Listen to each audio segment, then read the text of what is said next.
హరి ఓం. శ్రీ గురుభ్యో నమః. శ్రీ రమణ సద్గురుదేవాయ నమః. మనం శ్రీ రమణ భాషలో చెప్పుకుంటున్నాము. రమణ భాషలో ఒక పృచ్ఛకుడు భగవాన్ ఇలా అడుగుతున్నారు, జ్ఞాన మార్గం అంటే ఏమిటి అని. అంటే మహర్షి అన్నారు, ఎంత కాలంగానో నేను చెబుతున్నది అది. జ్ఞానం అంటే సత్య సిద్ధి. అది ధ్యానం వల్ల సాధ్యమవుతుంది. ధ్యానం వల్ల సత్యంలో నీకు పట్టు చిక్కుతుంది. అంతటా ఇతర ఆలోచనలన్నిటినీ వెనుకకి తోసేయచ్చు అన్నారు భగవాన్. జ్ఞాన మార్గం అంటారు కదా భగవాన్. అంటే ఏమిటంటే నేను ఎంతో కాలంగా అది చెప్తూనే ఉన్నాను. జ్ఞానం అంటే సత్య సిద్ధి. ఏది సత్య వస్తువో దాన్ని పొందడం. అది ధ్యానం వల్ల మాత్రమే సాధ్యమవుతుంది. ధ్యానం వల్ల సత్యంలో నీకు చక్కగా పట్టు చిక్కుతుంది. అప్పుడు ఇతర ఆలోచనలన్నిటినీ వెనుకకు తోసేయగలుగుతావు అన్నారు భగవాన్. మళ్ళీ ఆ పృచ్ఛకుడు అంటున్నాడు, దేవతలు అని చెప్తారు, వాళ్ళు ఎంతో మంది ఉన్నారని అంటారు, ఎందుకు భగవాన్ అని అడిగాడు. దేవతలు ఎంతో మంది, వేల మంది, 33 కోట్ల మంది దేవతలు అంటూ చెప్తారు కదా, ఎందుకు అంతమంది దేవతలు ఉన్నారు అని చెప్తారు భగవాన్ అంటే భగవాన్ అన్నారు, తను ఒక్కటే, కానీ అది ఎన్ని పనులు చేస్తోంది? అన్ని పనులకు ఆధారము అది ఒక్కటే కదా. అలాగే దేవతల విషయం కూడా అంతే. శరీరం ఒక్కటే అయినా అది అనేక పనులు చేయడం లేదు. అన్ని పనులకి ఆధారం ఆ శరీరమే కదా. అలాగే ఈ దేవతలు కూడా, అంటే ఈ దేవతలందరికీ ఆధారమైన పరమాత్మ ఒక్కడే. ఆ దేవతలందరూ వేరే వేరే వేరే పనులు చేయడానికి పరమాత్మ యొక్క అవయవాలు అన్నట్లు ఇక్కడ మనం అర్థం చేసుకోవాలి. అప్పుడు పృచ్ఛకుడు, మనిషి దుఃఖంలో ఎందుకు కుమిలిపోవాలి? ఇప్పుడు ఏదో ఒక దుఃఖమే కదా. ఇదిగో ఈ కష్టం తీరింది, ఈ అనుకున్న పని అయ్యింది, అమ్మ బానే ఉన్నాము అనుకునేటప్పుడు మళ్ళీ ఏదో ఒకటి వస్తుంది. శరీరానికి, మనసుకో, లేకపోతే నా వారన్న వారికో ఏదో ఒక కష్టం వస్తూనే ఉంటుంది, దుఃఖం కలుగుతూనే ఉంటుంది. కాబట్టి మనిషి దుఃఖంలో ఎందుకు ఇలా కుమిలిపోవాలి అని అడిగాడు. అడిగితే మహర్షి అన్నారు, తలంపుల నానాత్వం దుఃఖానికి కారణం. నీలో అనేక తలంపులు ఉన్నాయి గనక ఆ తలంపులే నీకు దుఃఖానికి కారణమవుతున్నాయి.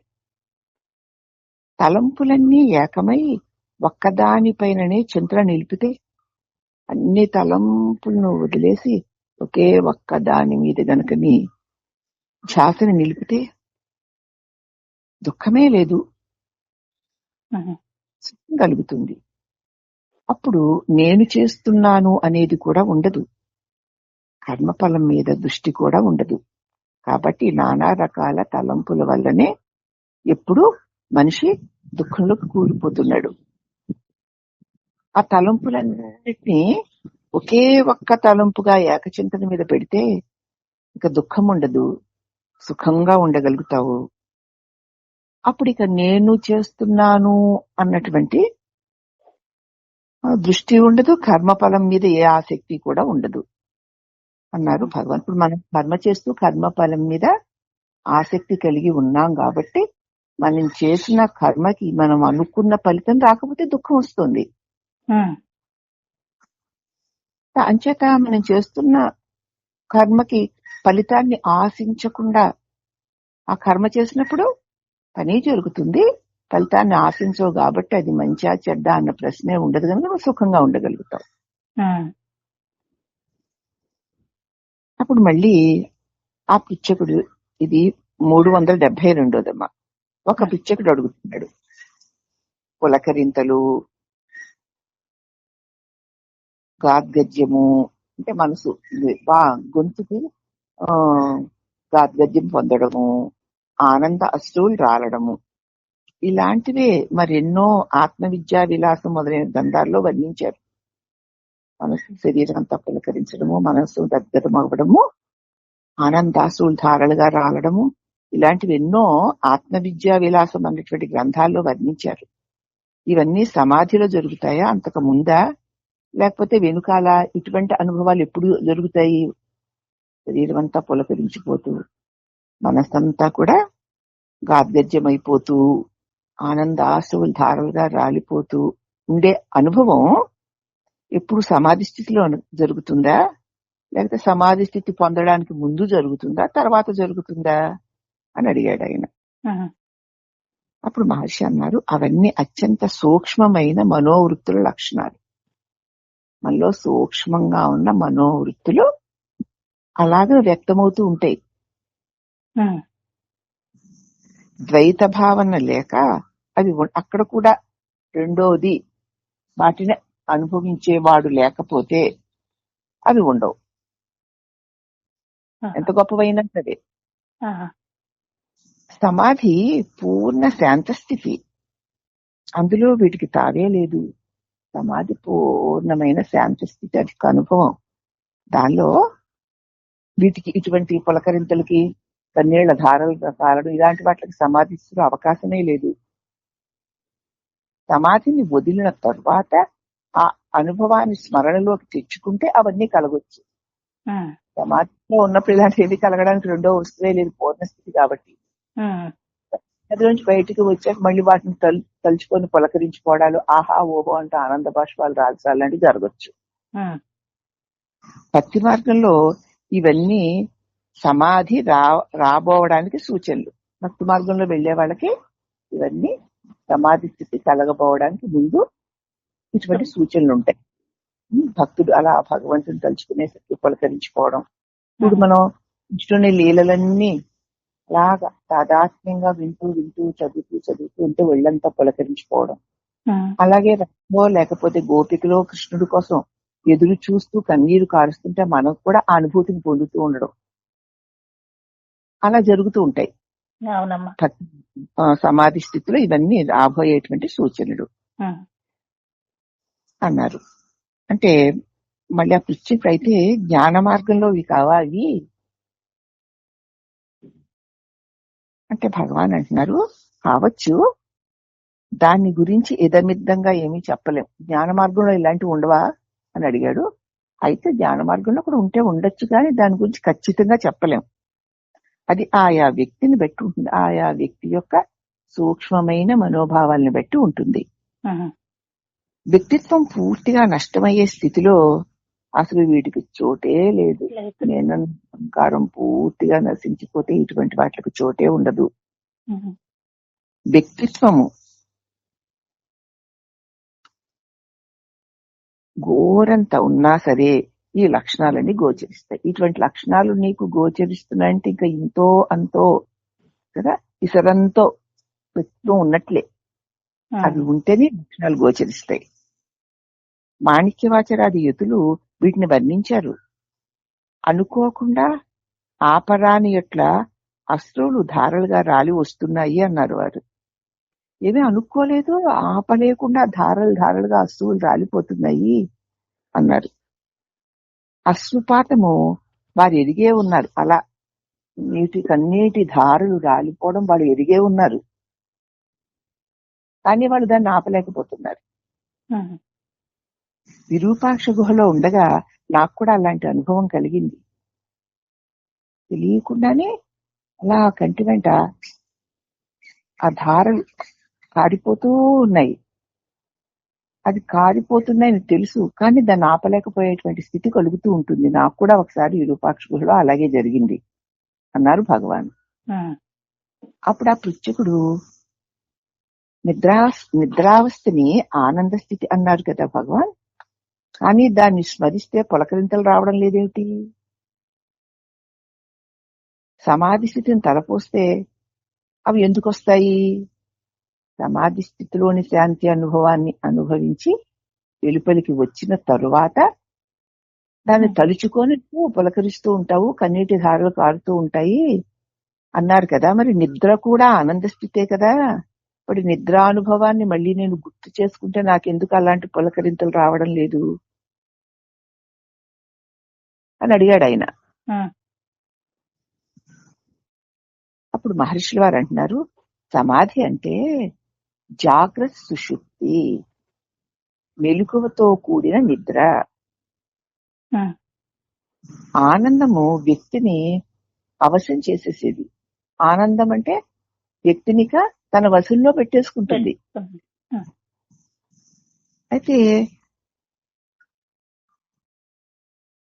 సమాధి అంటే జాగ్రత్త సుషుప్తి, మెలకువగా ఉంటావు, జగత్తు పట్ల నిద్రపోతూ ఉంటావు, స్వరూపం పట్ల మెలకువగా ఉంటావు. ఆనందం అలా కాదు, వ్యక్తిని తన వశం చేసేసుకుంటుంది. అనుభవం స్పష్టంగా వ్యక్తమవుతుంది. నిద్రలో అలా కాదుగా. మరి నిద్రలో అలాగా అనుభవం ఉన్నా కూడా అది వ్యక్తం కాదు. అదే గనక ఆనందం వ్యక్తిని అవశం చేసేస్తుంది. చేసేసి ఆ అనుభవాన్ని మనం స్పష్టంగా వ్యక్తం చేసుకోగలుగుతాం. ఆనందంలో మనం ఆనందములో మునిగిపోయి ఆ అనుభవాన్ని వ్యక్తం చేసుకుంటూ ఉండగలం. అవునమ్మా. నిద్రలో అలా చేయడానికి కుదరదు. మరి అలా అయితే నిద్రావస్థలోని అనుభవము సుఖము కాదు, అసుఖము కాదని నేతి నీతి నేతి నేతి అనే గాని అది ఇది కాదు అని అనవచ్చునా?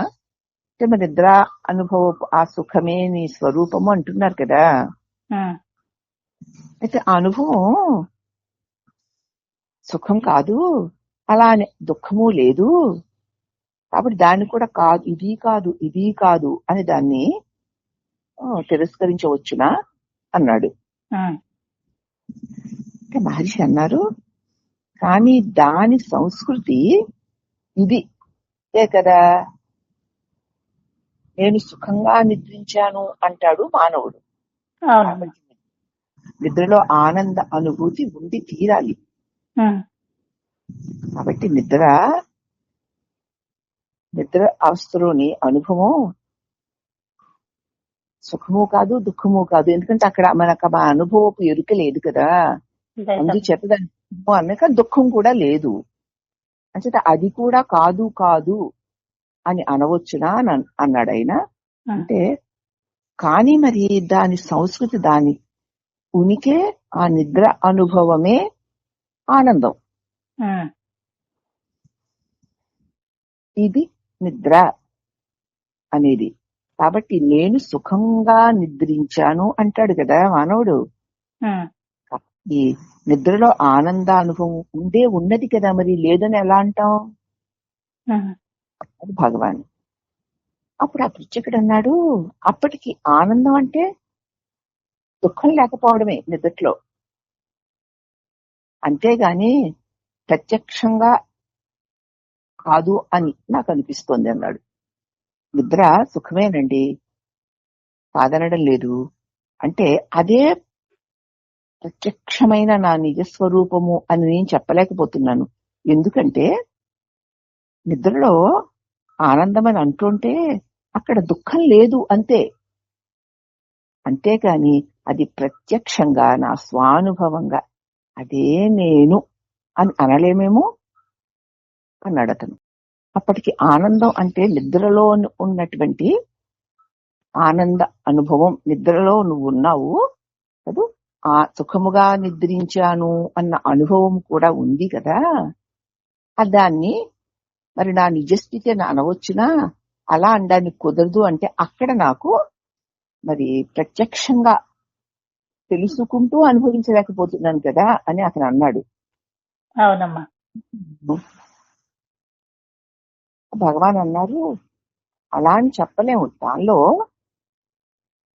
నీకు తెలుసా తెలీదా అన్నది కాదు, ఆ అనుభవంలో ఆనందం ఉంది కదా అని దాన్ని కాదు అని అనడానికి కూడా వీలు పడదు అన్నారు భగవాను. అప్పుడు ఆ పృచ్ఛకుడు, అప్పటికి మరి ఆనందం అంటే దుఃఖం లేకపోవడం అన్నమాట, అంతేగాని అది ప్రత్యక్షంగా ఇదే నేను అన్నది కాదన్నమాట అన్నాడు. ఇప్పుడు మహర్షి అన్నారు, అది అసందిగ్ధమే. అసుఖ నాశము సుఖ ప్రాప్తి రెండూ సమకాలికాలే కదా. ఆ విషయంలో సందిగ్ధమే పడలేదు. ఎందుకంటే దుఃఖం లేకపోవడము, సుఖము ప్రాప్తించడము రెండూ ఒకేసారి వస్తే ఎప్పుడు దుఃఖం లేదో అప్పుడు సుఖ అనుభవం ఉంటుంది కదా. అవునమ్మా. దుఃఖం లేకపోవడమే సుఖము. అక్కడ సుఖము లేదు, దుఃఖం లేదు అంటున్నావు కాబట్టి సుఖమే ఉంది అని అర్థం. మరి భగవాన్ అయితే భగవాన్ నిద్రలోని సుఖస్మృతి స్పష్టంగా వ్యక్తం అవ్వదు కదా. ఉండైతే ఉంది అని అతి స్పష్టంగా మాకు వ్యక్తం కావడం లేదు కనుక పులకరింతలు మొదలైనవి కలగడం లేదేమో మరి అన్నాడు అతను. భగవాన్ అన్నారు, సమాధిలోని ఆనందము సుస్పష్టమైన అనుభూతి. అదే సమాధి స్థితిలో అయితే నీకు ఆనందం సుస్పష్టంగా అనుభవానికి వస్తూ ఉంటుంది. దాని సంస్మృతి కూడా అలాగే ఉండాలి, దాని గుర్తు కూడా అటువంటి ఆనందాన్ని కల్పిస్తూ ఉండాలి. కానీ నిద్రలోని అనుభూతి కొంత భిన్నమై ఉంది, అది మాత్రం నిజమే. నిద్రలోని అనుభూతి ఆనందమే, కానీ అది ఈ సమాధిలోని అనుభూతిలో ఉన్నంత స్పష్టత లేదు. ఆ సమాధి అనుభూతి యొక్క గుర్తులో కూడా మనం ఆనందాన్ని అనుభవిస్తూ ఉంటాం. నిద్రలో ఉంది గాని ఇంత స్పష్టంగా లేదు కాబట్టి మెలకువలో ఆ స్థితిని సంపాదించుకోవడమే సమాధి. అర్థమైందమ్మా. స్పష్టంగా ఉంటుంది. అస్పష్టంగా ఉన్న ఆ ఆనంద అనుభవం, నిద్రలో ఆనంద అనుభవం సమాధిలో, మెలకువలో, జాగ్రత్త సుషుప్తిలో అంటే మెలకుగా ఉంటావు, విషయాల పట్ల ఏ ధ్యాస లేకుండా ఉంటావు. అప్పుడు అది సుస్పష్టమైన అనుభవము. దాన్ని తర్వాత గుర్తు తెచ్చుకొని కూడా మనం ఆనందాన్ని పొందొచ్చు. కానీ నిద్రలో మాత్రం ఆ అనుభూతి కొంత భిన్నమే అన్నారు భగవాన్. కాబట్టి నిద్ర అనుభవము మన నిజస్వరూపమే అయినా, దుఃఖము లేని సుఖమే అయినా, ఆ అనుభవపు గుర్తు ఉన్నా అది అంత సుస్పష్టంగా ఉండదు. అందుచేత అస్పష్టంగా ఉన్న ఆ నిద్రా సుఖ అనుభూతిని నువ్వు మెలకువలో గుర్తు పెట్టుకొని దానిలో సుస్థిరంగా ఉండడానికి చేసే ప్రయత్నాన్నే సమాధి అంటారు. అంచేత ఇక్కడ మెలకువ ఉంది, కానీ ఆ మెలకువలో నానాత్వము తోచేటువంటి జగత్తు లేదు. అందుచేత అక్కడ మెలకువలో అన్యమేమీ లేని ఆనంద అనుభవాన్ని నువ్వు సుస్పష్టంగా పొందగలవు. పైగా దాని నుంచి బయటికి వచ్చినప్పుడు కూడా దాని స్మృతి కూడా నీకు ఆనందాన్ని కలిగిస్తుంది. కాబట్టి సుషుప్తి ఆనందం సత్యమే అయినా జాగ్రత్త సుషుప్తి అనేటువంటి సమాధిలో అది నీకు సుస్పష్టం అవుతుంది. ఇది సమాధానం. కాబట్టి ఈ సమాధానం వల్ల మనకి జాగ్రత్త సుషుప్తి అంటే మెలకువలో సమాధి.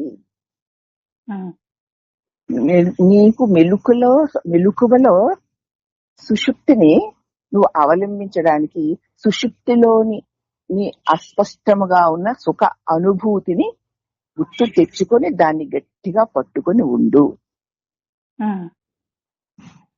అప్పుడు నీవు నీ నిజస్వరూపపు అనుభవాన్ని సుస్పష్టంగా పొందగలవు అని భగవాన్ అతి స్పష్టంగా నిద్రా సుఖాన్ని నీ స్వరూపముగా చెబుతూనే దాన్ని సుస్పష్టం చేసుకోవడానికి మెలకువలో దాన్ని అవలంబించి ఉంటే అదే సమాధి అంటారు. సమాధిలో సుస్పష్టమైన ఆనందానుభవాన్ని మనం పొందవచ్చు, మన స్వరూపాన్ని మనం పొందవచ్చు. తర్వాత దాని నుంచి వెలుపలికి వచ్చినా దాని గుర్తు వల్ల మళ్ళీ పొందుతూ ఉండొచ్చు. నిద్ర యొక్క గుర్తు వల్ల ఆనందం ఉంది గాని దాన్ని వ్యక్తీకరించలేము అని స్పష్టంగా ఇక్కడ ఈ జాగ్రత్త సుషుప్తిని గురించి, సుషుప్తిలో మన స్వరూపాన్ని గురించి, జాగ్రత్త సుషుప్తిలో సువ్యక్తమైన మన స్వరూపాన్ని గురించి అతి స్పష్టంగా భగవాన్ తెలియచేశారు. సూక్ష్మ బుద్ధి కలిగి సాధన చేస్తూ ఉన్న వారికి ఇది చక్కటి వరం. ఇటువంటి వరాన్ని ప్రసాదించిన శ్రీరమణేశ్వరులకు సదా సదా వందనములు.